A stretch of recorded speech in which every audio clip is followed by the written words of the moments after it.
सभी श्रोता बंधुओं का हार्दिक स्वागत, अभिनंदन। आज एक कबीर के दोहे के साथ आप सभी के सामने मैं ये बताने का प्रयास करूँगा कभी अपने मन में मैं का प्रयोग मतलब अहंकार नहीं लाना चाहिए। बढ़ते हैं दोहे की तरफ। हेरत हे सखी रहा कबीर हिराए, बूंद समानी समुद्र में शोकत हेरी जाए। कबीर साहब का ये दोहा केवल साहित्यिक रचना नहीं अपितु मनुष्य की आध्यात्मिक बनावट पर सीधा प्रहार है, जो चिरंतन सत्य को उद्घाटित करता है। सुनो, ये भ्रम तुम्हारी श्वास प्रश्वास में समाया हुआ है, वह तुम्हारी रग रग में बहता है। सबसे बड़ा भ्रम यह है कि तुम एक बूंद हो, एक छोटी सी सीमित क्षणभंगुर इकाई, एक नाम और शरीर के कारागार में कैद। ये सीमित बोध, यही मैं हूँ का संकीर्ण तंग घेरा तुम्हारी सारी बेचैनी, सारे दुख, सारी अशांति का मूल स्रोत है। बूंद का होना ही उसका अहंकार है। इस पर विचार करना। जैसे ही तुम स्वयं को बूंद कहते हो, तुमने अपने लिए एक मानसिक जेल निर्मित कर ली है। ये तुम्हारी सबसे बड़ी बीमारी है।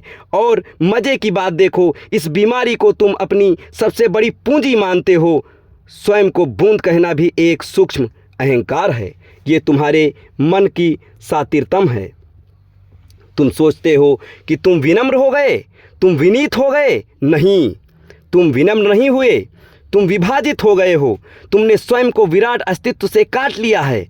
तुम तो भीतर ही भीतर अपने को अलग और श्रेष्ठ मान बर रहे हो और दूसरे जल समूहों को अपने से निम्न, अपने से भिन्न मान रहे हो।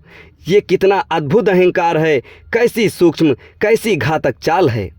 ये भेदभाव ही अहंकार का सबसे सूक्ष्म, सबसे घातक रूप है। तुम सागर से अलग हो गए हो, कट गए हो। जिस क्षण बूंद कहती है मैं हूँ, वह सागर होने से इनकार करती देती है।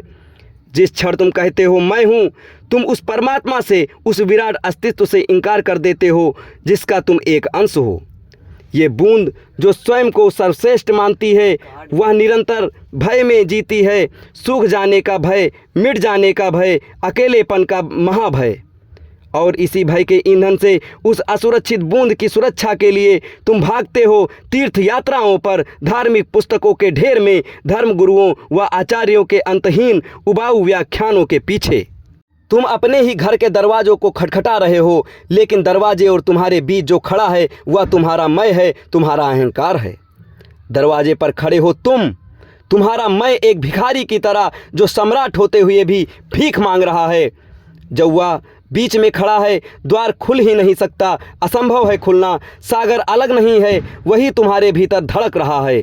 तुम्हारी सांसों में, तुम्हारी नाड़ी में, तुम्हारे मौन में तुम खोजते हो, और जितना खोजते हो उतना ही खोते हो, क्योंकि खोजने वाला ही बाधा है।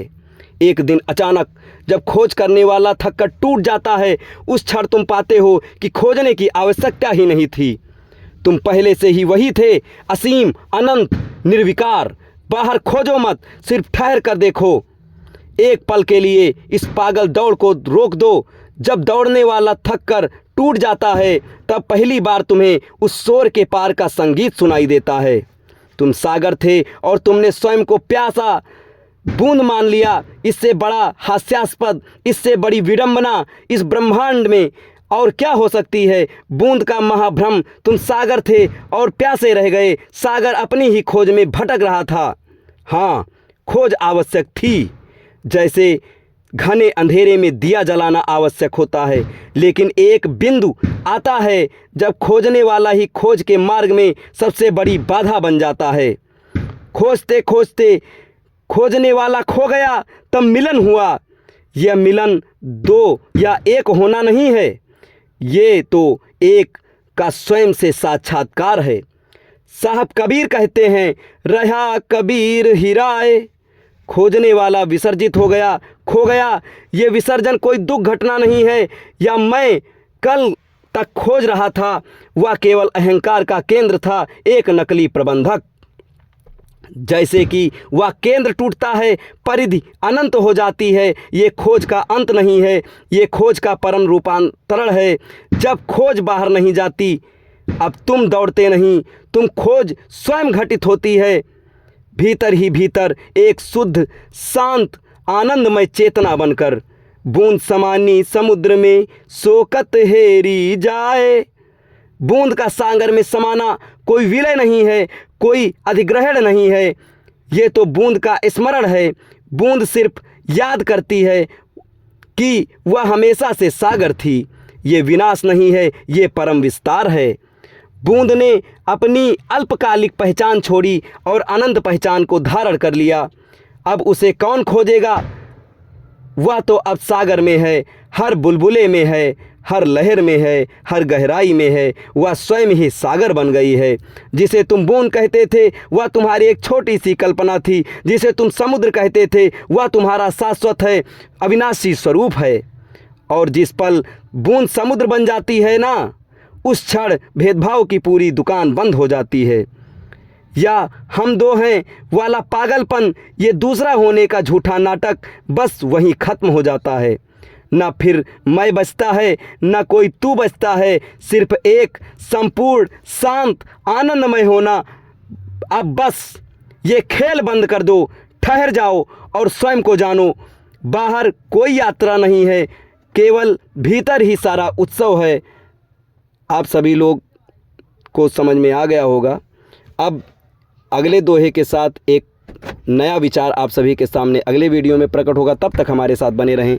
धन्यवाद।